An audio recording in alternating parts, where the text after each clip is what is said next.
The room had been loud for 4 minutes, and then my grandfather stood up and it went completely silent. Not because he raised his voice. He didn't raise his voice. He stood up slowly, the way men his age stand up, with the specific deliberateness of someone who has decided that what is happening requires him to be on his feet. And he put both hands on the table, and he looked at my brother and he said one sentence. 4 words. And my brother, who had been talking for 4 minutes in the voice he used when he had decided something was settled and was informing the room of the settlement, stopped. The table was my grandmother's dining table. The room was full of family. My brother had just finished telling 9 people, in that settled voice, that I had never contributed anything real to the world, and that everyone in the family knew it, and that it was time someone said it out loud. My grandfather looked at him for 3 seconds after he said the 4 words. Then he sat back down. He picked up his fork. He did not look at me. He did not need to look at me. The 4 words had already done the thing they needed to do, and my grandfather was the kind of man who did not perform things he had already finished. The table stayed quiet for a long time. My brother did not finish his meal. I have never forgotten the specific quality of that silence, or the sound of my grandfather's chair scraping back as he stood, or the 4 words themselves, which I carry with me every single day, and which I will tell you before this story is over. But first you need to understand the table, and the family around it, and the 26 years that had built to that moment. My name is Grace Ellison. I'm 29, and what my grandfather said in that dining room 3 years ago is still the truest thing anyone in my family has ever said about me. Not the kindest, though it was that too, the truest. The thing said with the most accuracy and the least performance and the most complete understanding of who I was and what I had been doing and what my brother's 4 minutes had been designed to undo. My grandfather had been watching me for 26 years. He had been keeping his own account. And when the moment required it, he stood up. I grew up in a small city in Tennessee called Brennan. My parents, David and Carol Ellison, were both teachers. My father high school chemistry, my mother middle school English, and they had the particular quality of educators who are very good at their jobs and somewhat exhausted by the time they come home. They had 2 children, my brother Nathan, 5 years older than me, and me. Nathan was the kind of older brother who inhabited the family's narrative with ease. He was the first, the one who had already established the coordinates, and I came after into a house that had already organized itself around a certain story about what the Ellison children were. Nathan was capable, driven, socially fluent, the kind of person who knew at 16 what he wanted and went and got it with the efficiency of someone for whom wanting and getting have always felt like the same motion. I was different, not incapable, not adrift, but building in a different direction, at a different pace, towards something I could feel but could not yet name, and the not naming made the building look, from certain angles, like nothing at all. I went to a state university on a partial scholarship and studied social work, which my parents received with the polite concern of people who had taught for 30 years and understood what social work paid. Nathan had gone to Vanderbilt on a full merit scholarship and become a financial analyst in Nashville, and by 28 owned a house and had investments my father described at holiday dinners with the specific admiration of a man who has found in his son the evidence of something well done. I did not own a house at 26. I worked at a nonprofit community center in Brennan doing case management for families in crisis. I made $31,000 a year. By Nathan's accounting, and by the accounting of the holiday dinners, this was the evidence of something not well done. My grandfather, James Ellison, my father's father, was 73 when the dining room happened. He had spent his career as a high school football coach and later as an athletic director in the county school system, 40 years in schools, and he had the quality that the best coaches have, not the loud, performance quality, the quiet one. The quality of a man who watches carefully and says little, and when he speaks it lands because he has earned the attention with years of not wasting it. He and my grandmother, Ruth, had a house on the edge of Brennan that smelled like coffee and old wood, and the particular warmth of a house that has been inhabited by 2 people for 50 years. I had been going to that house my whole life. I had been sitting at their kitchen table since I was small enough that my feet didn't reach the floor. James had always been the person in my family who asked me questions about my work in the specific way of someone who understood that the work I was doing required something of me that was real, even when, especially when, it was not producing the visible returns that Nathan's work produced. He asked about my clients. He asked about the cases. He asked once about a family I had been working with for 6 months who had finally found stable housing, and when I told him what that had taken, the 94 phone calls, the 3 denied applications, the legal aid referral, the school enrollment that finally went through, he had been quiet for a moment, and then he said, "That's 30 years of that family's trajectory you just changed." He had said it with the precision of a man who had spent 40 years watching trajectories. He understood that trajectories don't always look like much in the moment. They look like phone calls. They look like denied applications. They look like $31,000 a year to people who are counting by Nathan's method. The dinner was Thanksgiving. The full family. My parents, Nathan, Nathan's wife Michelle, their 2 kids, me, my grandparents, my Aunt Patricia and her husband. 11 people around my grandmother's dining table, which seated 10 comfortably, and 11 with some negotiation of elbows. The meal had been good, and the conversation had been the managed kind that family conversations are at holidays, covering the acceptable surface, staying away from the edges that had edges. I had driven down from Brennan that morning, and I was in the particular state I was usually in at these dinners, present but slightly braced, the way you are in rooms where the accounting has never quite matched your actual value, and you have stopped expecting it to, but are still waiting for the moment when it will be made explicit. Nathan had been quieter than usual through the meal, which I registered the way I registered most things about my brother, with the peripheral alertness of someone who has learned to watch the weather. He had the look he had when he had been thinking something for a while and had decided the time for thinking was done. After the pie, after the coffee, in the open hour when people were still at the table and conversation was loose and the children had been excused, he used the look. He set down his cup. He said, "I want to say something." The table gave him the floor the way tables give older brothers the floor, with the ambient permission of established hierarchy. "I am going to tell you what Nathan said. Not because I want to give it more weight than it deserves no weight, and my grandfather was about to demonstrate that, but because the specificity matters. He said that he had been thinking for a long time about the family and what everyone was contributing, and what the future of the family looked like, and he wanted to say something honest before it was too late to say it. He said that he had worked hard for everything he had, and that the difference between his situation and mine was not luck, it was choices, and that some people in the family had made choices that were difficult to watch. He said that social work was not a career. It was a statement about not taking responsibility for your own success. He said that at 26, I was 26, I had nothing to show for my adult life except an apartment I was renting and a job that was essentially subsidized emotional labor with no professional ceiling, and that everyone in the family knew this, and nobody had been willing to say it. And he was saying it because he believed in honesty. He used the word contribution 3 times. He used the phrase real value twice. He looked at me when he said real value the second time. Then he said, "Everyone at this table knows that Grace has never contributed anything real." And then he sat back in his chair in the way of a man who has delivered a verdict and is waiting for the room to confirm it. My mother was looking at the tablecloth. My father was looking at his coffee. Michelle, Nathan's wife, was looking at her hands. My Aunt Patricia was looking at Nathan with an expression that was not agreement. My grandmother Ruth, at the far end of the table, had her eyes on my grandfather. I was looking at Nathan, and my grandfather was looking at the table with the stillness of a man who is deciding something. He stood up slowly, both hands on the table.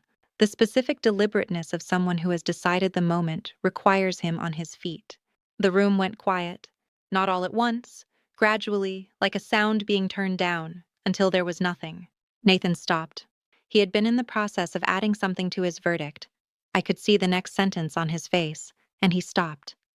My grandfather looked at him, not at me, at Nathan. He said, "You don't know her work." 4 words. Nathan opened his mouth. My grandfather looked at him for 3 more seconds.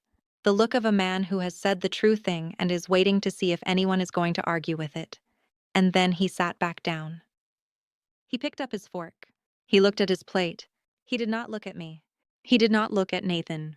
He ate. The table stayed quiet for a long time. Then my grandmother said, to no one in particular, "Who wants more pie?"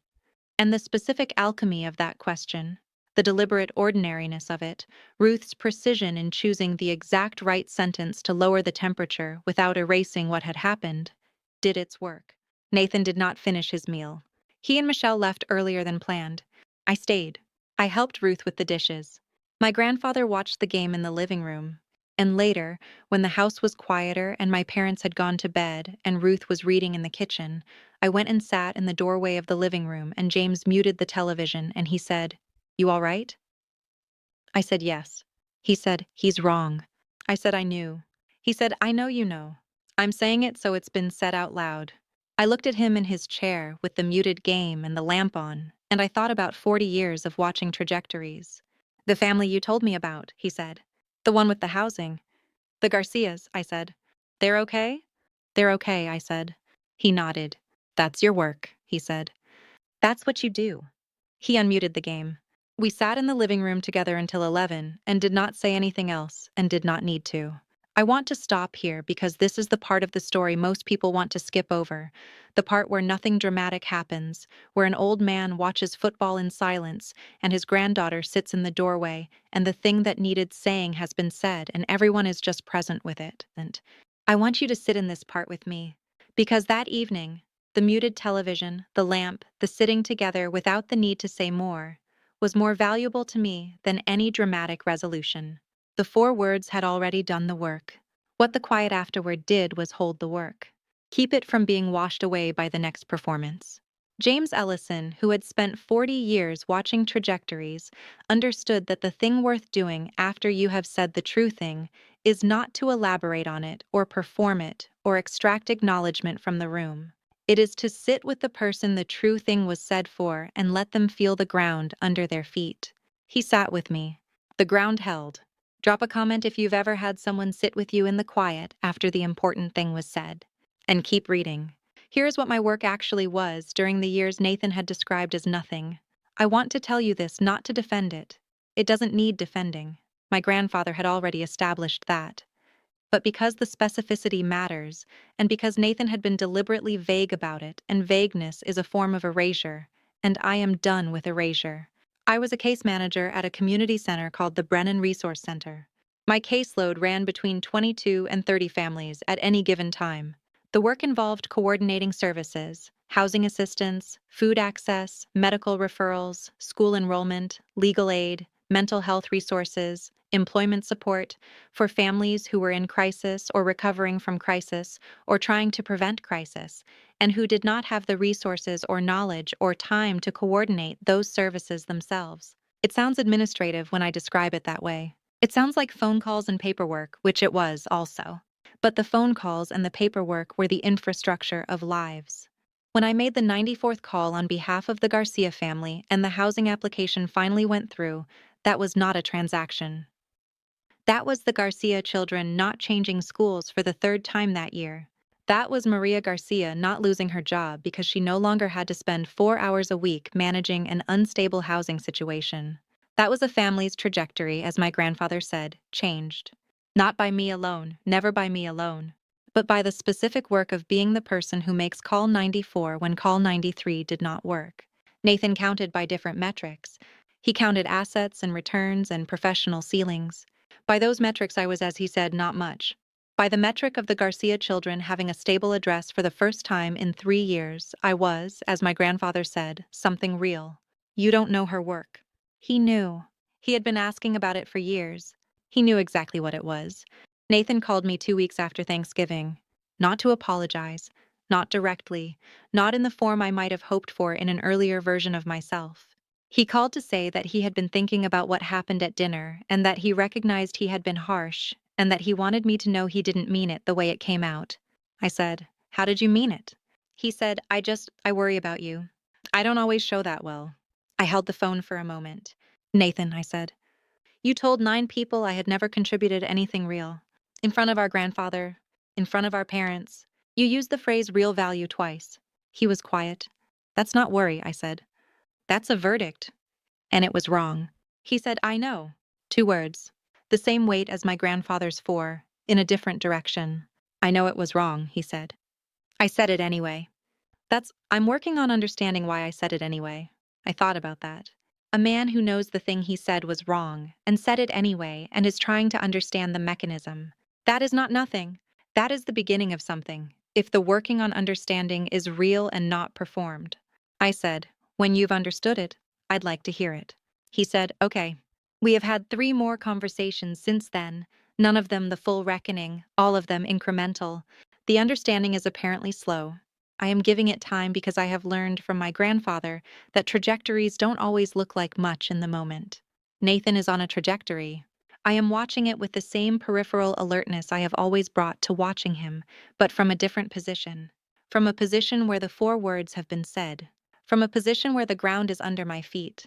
My grandmother Ruth called me the Monday after Thanksgiving, which was not unusual. She called on most Mondays, had since I was in college, the call timed for after dinner when she had done the dishes and sat down with her tea. But that Monday was different. She said, "I want to tell you something your grandfather would never tell you himself because he doesn't tell people things about themselves." I said, "Okay." She said, "After you left on Sunday, he sat in his chair for a long time after the game ended. Just sat. I asked if he was all right, and he said yes. Then he said, 'She does good work.' I've been watching her do it for years, and nobody at that table knows what it costs her to do it, and I've been waiting for the right moment, and that was the right moment." She paused. "He said that to me. He would never say it to you directly because that would make it about him. But I wanted you to know he said it." I sat at my kitchen table with the phone against my ear and thought about my grandfather sitting in his chair after the game ended, thinking, "She does good work." The years of asking about the cases, the 94 calls and the housing application and the trajectory changed. He had been keeping accounts. Not in the way Nathan kept accounts. In the way that matters. The running total of a person's actual contribution to the actual world, calculated over years, against the standard of what it costs and what it builds. He had been running that total since I was small enough that my feet didn't reach the floor at his kitchen table. The total had been significant for years. The dinner was when he made it public. Ruth said, "He wanted you to know the ground was there." I said, "He showed me." She said, "I know, but I wanted you to know he knew he was showing it." I have thought about that sentence many times. The knowing that he was showing it, the deliberateness of the 4 words, chosen not in heat, not in reaction, in the specific calculation of a man who had been watching for years and had selected this moment and this sentence with the care you bring to the things that matter. You don't know her work. Not, "She is valuable," not, "You are wrong to say that," not, "Apologize." Just the one true sentence that named exactly what Nathan had been doing, which was speaking from ignorance. You don't know her work. 4 words that moved the entire argument onto accurate ground, where Nathan had no footing, where he had never had footing because he had never asked. He had assessed from a distance and declared a verdict, and my grandfather named that in 4 words and sat back down. 31 years of watching trajectories. This was the return. I want to tell you about the Garcia family. Not their full story, and it is theirs, not mine. But I want to tell you what happened after the housing, because it is the part my grandfather knew about, and the part that Nathan's accounting did not include.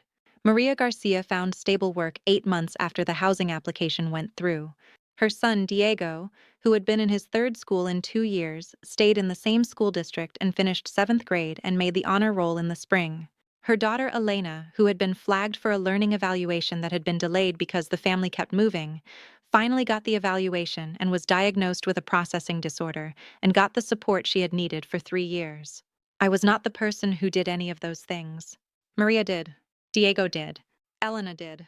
What I did was make the 94th call.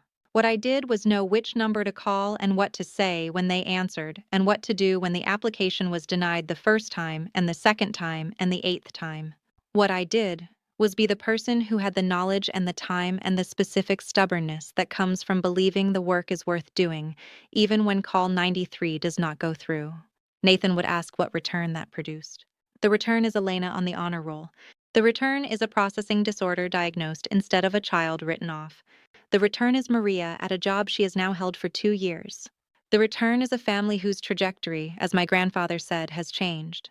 The return is real, and it is documented, and it does not show up in an asset column, but it shows up in the world, in the actual lived experience of actual people, which is the only column that has ever mattered to me, and which my grandfather, who spent 40 years changing trajectories in a different field, understood completely. You don't know her work. He knew. He had been knowing it for years. I moved into a different position at the center last year. not away from the case management. I still carry a partial caseload. I don't think I will ever fully leave the direct work. It is where my actual skills are most useful. But I took on a training role, working with new case managers coming into the system. I spend 2 days a week with people who are 3 months into their first case management jobs and are learning what it costs and what it builds and why Call 94 matters when Call 93 did not work. I tell them about the Garcias. I tell them about the 94 calls. I tell them about the honor roll and the job and the diagnosis that finally happened because a family had a stable address. I tell them that the work does not look like much in the moment. It looks like phone calls and paperwork and denied applications and case notes filed in a system that nobody outside the system will ever read. But it is not nothing. It is trajectory. It is the kind of return that does not appear in an asset column and appears in everything else. I am, by Nathan's accounting, still not much. I am still making under $40,000 a year. I still rent my apartment. I still do not own the visible things that signify return by the metrics my family has always used, and I have the training role and the partial caseload and 32 families whose files I know by heart, and a grandfather who stood up slowly at Thanksgiving and said 4 words that I carry every day and that I will carry until I am his age and maybe after. That is the account. That is the full ledger. That is what is real. My grandfather turned 76 last spring. The family gathered at his and Ruth's house for the birthday dinner. Nathan came with Michelle and the kids. I came from Brennan. My parents came, my Aunt Patricia. The usual full table. The dinner was not a repeat of Thanksgiving. It was lighter, ordinary, the specific ease of a gathering that is not carrying the weight of a pending verdict. After dinner, when the kids were watching something in the other room and the adults were having coffee, Nathan said something I had not expected. He said it directly to James. He said, "I want to say something I should have said a while ago." The table got the specific quiet of people recognizing the register. Nathan looked at my grandfather. He said, "I was wrong about what I said at Thanksgiving. About Grace. And I said it in front of you, and I'm sorry you had to hear it, and I'm sorry I said it." James looked at him for a moment. Then he said, "Okay." Not okay as in, it is forgiven. Not okay as in, I accept your apology. Just, okay. The word of a man who has heard what needed to be said and is confirming its receipt. Nathan looked at me. He said, "I'm sorry." I said, "I know. We did not perform the resolution we didn't have. But we were in the room together, and the true things had been said, and we were all still at the table. That is not nothing. That is, my grandfather would say, a trajectory. It does not look like much in the moment. It will look like something eventually. I am watching it the way he taught me to watch things, with patience, with the peripheral alertness of someone who knows that the return is real even when it is not yet visible, with the specific faith of a woman who learned from a man who stood up slowly at Thanksgiving and said 4 words, and then sat back down and picked up his fork, and knew that the thing he had done was already done and did not need to be performed. Here is what I want to leave you with. If someone in your family has stood up at a table and declared what you are worth, I want to tell you this. The declaration is not the accounting. The declaration is a performance from a position of ignorance. It does not know your work.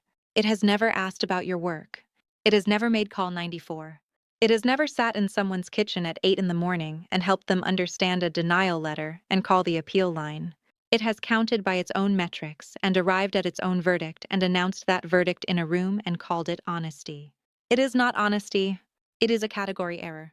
You are being measured by the wrong instrument. The right instrument is the one my grandfather used. The instrument of someone who has been watching for years, who has been asking about the cases, who understands that a trajectory changed is real whether or not it appears in an asset column. You don't need the room's accounting to be correct. You need the one person who has been keeping the right account to stand up. Sometimes that person is your grandfather. Sometimes it is a friend, a mentor, a client who writes you a letter you keep in a drawer.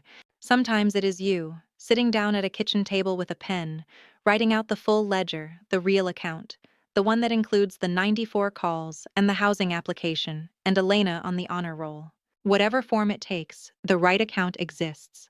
You are in it. The return is real. You don't know her work. Now you do. And nobody who knows it can call it nothing. Not in front of my grandfather. Not in front of me. Not in front of you. Thank you for being here all the way to the end. Drop a comment and tell me who in your life has said the 4 words you needed, or tell me the 4 words themselves. I'll read every single one. Subscribe if you haven't, and I'll see you in the next one.